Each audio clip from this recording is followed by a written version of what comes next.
a nossa mente cativa ao trono da graça de Deus. Antes disso, eu quero deixar aqui uma reflexão. Aos amados aqui na gravação, sejam todos bem-vindos. Eu quero falar sobre o vinho novo da graça de Deus. Olha aí, livro histórico de João, capítulo 2, versículo 5 em diante. E sua mãe disse aos empregados: fazei tudo o quanto ele vos disser. Então eu estava vendo aqui uma festa, né? As bodas de Caná. E o vinho havia se acabado. No versículo 4, disse-lhe Jesus: mulher, o que tenho eu contigo? Ainda não é chegada a minha hora. Por quê? Porque a mãe de Jesus, ela havia pedido para que Jesus desse um jeito. Porque o vinho da festa tinha se acabado. A ausência do vinho naquela festa, obviamente, ia faltar alegria para aquele povo. E ela disse: o vinho acabou. E Jesus disse: o que é que eu tenho contigo? O meu tempo ainda não é chegado. Quando Maria entendeu isso, Maria disse aos empregados, aos servos: fazei tudo quanto ele vos disser. Isso é interessante, abençoados, porque nós precisamos entender que o nosso dever como filhos de Deus é fazer a vontade do Pai. Vamos para ver um pouquinho. Jesus de Nazaré, quando ele esteve orando lá no monte, ele disse: se possível, passa de mim esse cálice. Todavia não seja feita a minha, mas a tua vontade. Então, observe que Jesus, no seu ministério terreno, ele já mostrava, já dava o exemplo de obediência, que não era para ser feita a sua vontade, era para ser feita a vontade do Pai. Maria também entendeu que não era a vontade dela que ia prevalecer. E por isso ela disse: faça tudo que ele vos mandar. No versículo 6 diz assim: e estava ali postas 6 talhas de pedra para as purificações dos judeus, e em cada uma cabiam 2 ou 3 metras. Aqui é uma metragem, uma quantidade, né? Disse-lhe Jesus: enchei de água essas talhas, e encheram-nas até em cima. Versículo 8. E disse-lhe: tirai agora e levai ao mestre Sala, e o levaram. Versículo 9. Logo que o mestre Sala provou a água feita vinho, não sabendo de onde viera, se bem que o sabiam os servos, os empregados que tinham tirado a água, chamou o mestre Sala ao esposo e disse-lhe: todo homem põe primeiro o vinho bom, e quando já tem bebido bem, então coloca o inferior. Mas tu guardastes até agora o melhor vinho.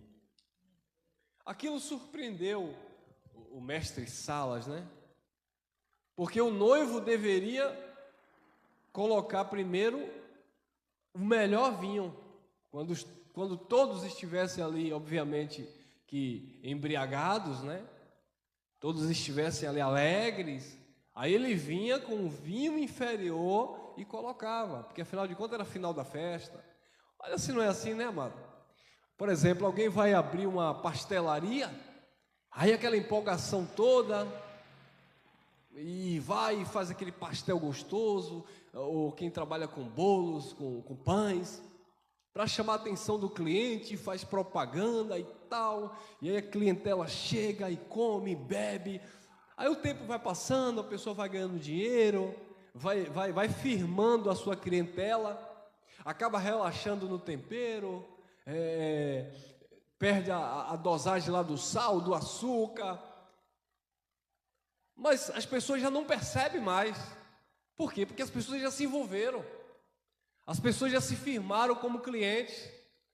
Aí começa a vir a tradição. Não é porque os meus pais compraram aqui nessa padaria, porque os meus filhos compraram aqui nessa padaria, então eu compro também nessa padaria.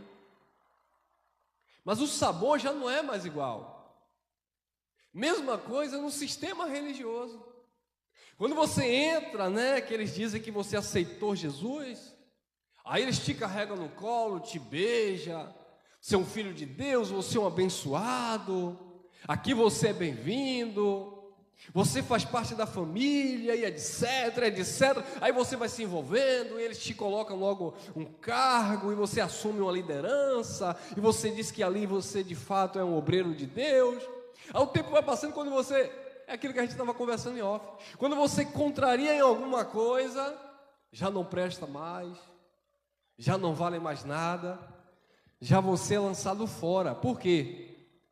Porque quando você chegou, você foi bem recebido, você foi bem aceito, bem acolhido. Isso é característica do sistema religioso. E o mestre Sala se impressionou porque disse: não, o vinho bom era para quando a gente tinha chegado, o vinho bom era para o início da festa. Por quê? Porque é uma cultura humana isso, sabe?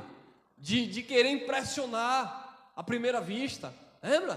Lembra quando eu comecei a paquerar minha esposa? Ela queria me impressionar, me deu logo um sapato da Kildare.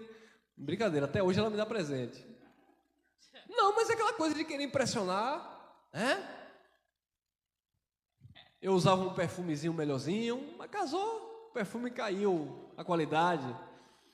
Para querer impressionar, e vamos ali, vamos acolá, e um chocolatezinho aqui. O outro dia ela estava me cobrando que eu não escrevo mais aquelas cartinhas. Eu digo: filha, hoje eu envio diretamente para o celular, é mais rápido, pelo WhatsApp. Não, mas eu gostava daquela tradição. Por quê? Porque o ser humano está acostumado com isso, aquela aceitação. Aí o sistema religioso diz: porque você deixou o primeiro amor, o primeiro amor, tal, E o mestre Sala assim: não, primeiro se põe o vinho bom, depois todos estão cansados, já encheram a cara, aí coloca lá o vinho ruim, porque aí é final de festa.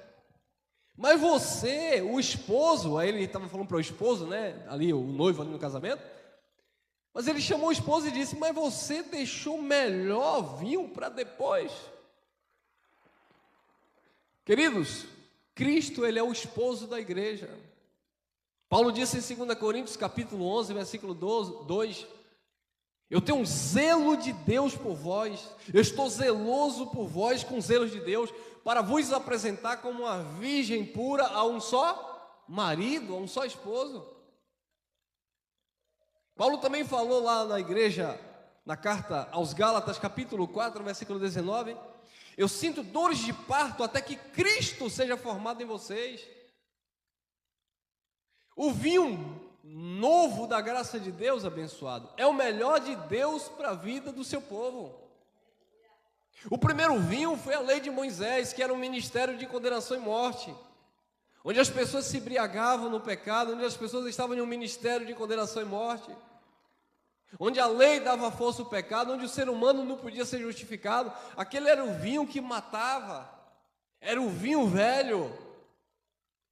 É por isso que Jesus de Nazaré, falando na parábola, ele disse: não se pode pegar o vinho velho e colocar em odres ou vasos novos. Nós somos esses vasos novos, ou seja, a nossa mentalidade foi renovada mediante a graça de Deus. Se eu pegar o vinho velho, se eu pegar a lei de Moisés e colocar nesses vasos novos, nessa mente que está sendo instruída pela graça, nós vamos estragar o vaso se rompe. Por quê? Porque esse vinho velho não pode ser colocado mais nesses odres. Esses odres, esses vasos novos, foram preparados para receber um bom ou melhor vinho. Vinho também na Bíblia fala de doutrina. Paulo disse em Efésios capítulo 5, versículo 18: não vos embriagueis com vinho, onde há contendas, mas enchei-vos do Espírito Santo de Deus. Se encher de Deus é se encher da graça de Deus. Não se embriagar com vinho onde há contenda é quando as pessoas se envolvem em ventos de doutrina e ficam embriagados. Ali está certo, não, aquele que está certo, não, mas ali tem poder, não, mas ali tem manto, não, mas ali tem glória, não, mas ali o povo fica perturbado. É aquela igreja que tem poder de Deus, é aquele pastor que é profeta. Isso é vinho velho, isso é se embriagar com vinho onde há contenda. Mas quando você se enche da graça, você está se enchendo do vinho novo de Deus, do melhor que Ele deixou para depois. Moisés trouxe a lei, primeiro vinho, mas Jesus trouxe graça e verdade, o melhor vinho. O vinho que de fato produziu uma alegria espiritual, o vinho que de fato nos trouxe paz. Esse vinho que surpreende as pessoas que estão tomando aquele primeiro vinho. Como assim? Mas eu sou da igreja há mais de 30 anos, esse irmão tem 3 meses aí ouvindo esse pessoal e já está dizendo que está reinando em vida? Já está dizendo que é um abençoado? Eu estou pagando preço há 20 anos para não perder a salvação. Esse abençoado aí está tomando esse vinho agora? Está dizendo que salvação não se perde. Claro, porque o melhor vinho foi dado depois. O mestre Sala não entendeu, assim como os pastores religiosos não entendem. Os líderes religiosos não compreendem, porque se eles compreendessem, eles valorizavam o melhor vinho que foi dado depois, porque foi dado por Cristo. Porque a graça de Deus é esse milagre que abriu a nossa mente, que nos fez experimentar o novo e bom vinho de Deus. Paulo falando aos Coríntios, ele disse: as coisas velhas, eis que tudo se fez novo, um novo vinho na nossa vida. A graça revelada no nosso coração. E nesta graça não há condenação quanto àqueles que estão em Cristo.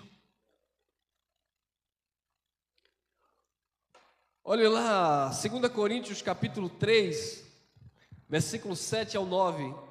E se o ministério da morte gravado com letras em pedras veio em glória, de maneira que os filhos de Israel não podiam fitar os olhos na face de Moisés, por causa da glória do seu rosto, a qual era o quê? Transitória, desvanecente, acabava. Como não será de maior glória o ministério do Espírito? Porque se o ministério da condenação foi muito glorioso, de muito maior glória é o ministério da justiça. Então, se o primeiro vinho ele já foi bom, muito melhor é o segundo. Por isso que diz: remove o primeiro e estabelece o segundo. Tira o vinho velho, ainda que as pessoas achassem e gostassem, dizendo que era bom. Mas o melhor é o que veio por Cristo Jesus.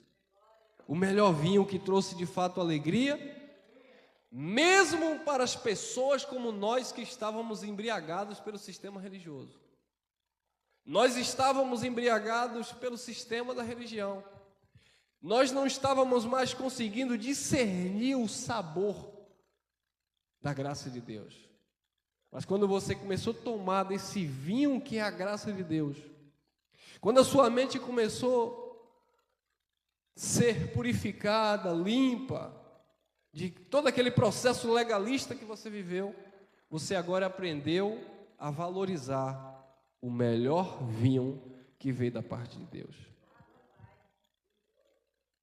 Então o primeiro ministério foi glorioso. O mestre Salas disse: não, mas o primeiro vinho já foi dado, o melhor vinho foi dado. Mas não foi o melhor. O melhor estava por vir e veio naquela cruz, quando Jesus disse: está consumado. Quando Ele estabelece uma nova e eterna aliança, onde não há condenação para o seu povo, onde Ele é o Deus sobre tudo e sobre todos, e Ele ministra nas nossas vidas. Amém? Eu encerro aqui em Hebreus capítulo 8, versículo 6.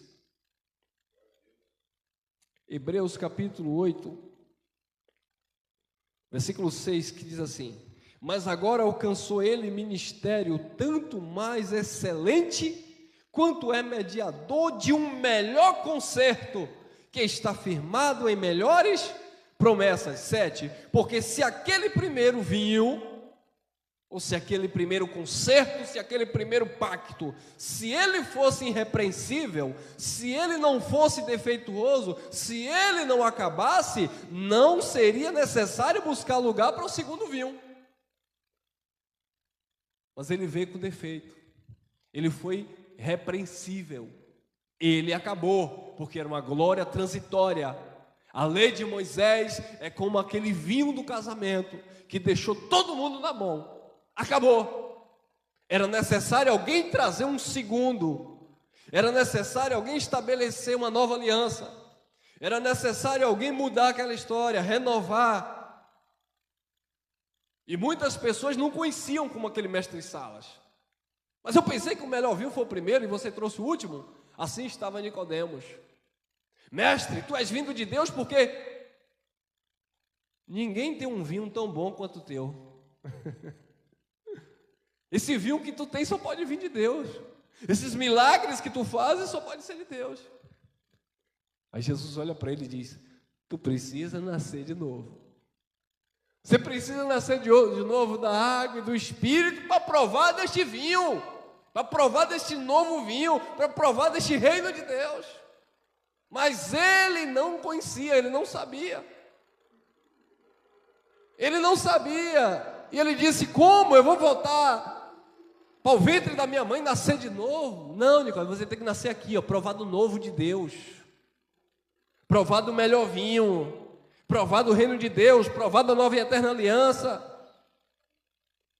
Mas Nicodemos não tinha esse conhecimento desse vinho que iria mudar a sua vida. A mulher samaritana também não conhecia esse vinho. E ela disse: todo dia eu venho aqui beber desta água velha. Todo dia eu venho aqui tirar essa água velha. Todo dia eu provo dessa água velha que nunca sacia a minha sede. Aí Jesus disse: se você provar da nova água, se você provar do vinho bom, do vinho melhor, você nunca mais terá sede, você nunca mais terá cansaço, você vai saciar sua fome de justiça. E quando a mulher entendeu, ela bradou: me dê logo desse vinho, ou desta água, para que não mais eu tenha necessidade. E aquela mulher provou do vinho da alegria de Cristo, e a fonte jorrou de dentro para fora, a ponto dela sair gritando e falando para todo mundo: eu encontrei aquele que havia de vir, aquele que trouxe o vinho novo, aquele que mudou a história do seu povo. E ela saiu contando, ela saiu falando. Por quê? Porque ela estava alegre. Havia um jovem que nasceu cego, e ele recebeu desse vinho, os seus olhos se abriram. Mas o que foi que os fariseus disseram? Quem te curou? Quem é ele? Nós conhecemos e sabemos que Deus falou com Moisés, mas com ele nós não sabemos quem falou com ele. É claro, abençoado, porque as coisas de Deus só podem ser discernidas espiritualmente. O homem natural, ele não conhece, ele não discerne as coisas do Espírito. Mas aquele que é espiritual, que tem a mente de Cristo, ele vai discernir, distinguir o melhor vinho. E o mestre Salas, no momento que ele provou, ele discerniu. Ele disse: não, esse não é o primeiro. O primeiro até foi bom, mas esse é o melhor. E ele disse ao noivo, ao esposo: por que é que você deixou o melhor para depois, sendo que a tradição oferece o melhor no início? Porque a graça de Deus é isso, abençoado. Foi necessário nós passarmos por todo o processo religioso, sofrer, pagar o preço, sabe? Viver obra de engano, para hoje, quando você provar desse vinho novo que é a graça de Deus, você saber valorizar, porque você sabe de onde Deus te tirou. O problema é que muitas pessoas não valorizam esse vinho novo. E outras pessoas saem com traumas do sistema religioso por causa do vinho antigo, saem embriagados, e quando começa a receber esse vinho, não consegue discernir a superioridade, a grandeza e a importância que nós deveríamos dar a esta graça de Deus. Amém? Beba do melhor vinho que Cristo separou para mim e para você, que é a revelação do Evangelho do Cristo ressuscitado. Glória a Deus.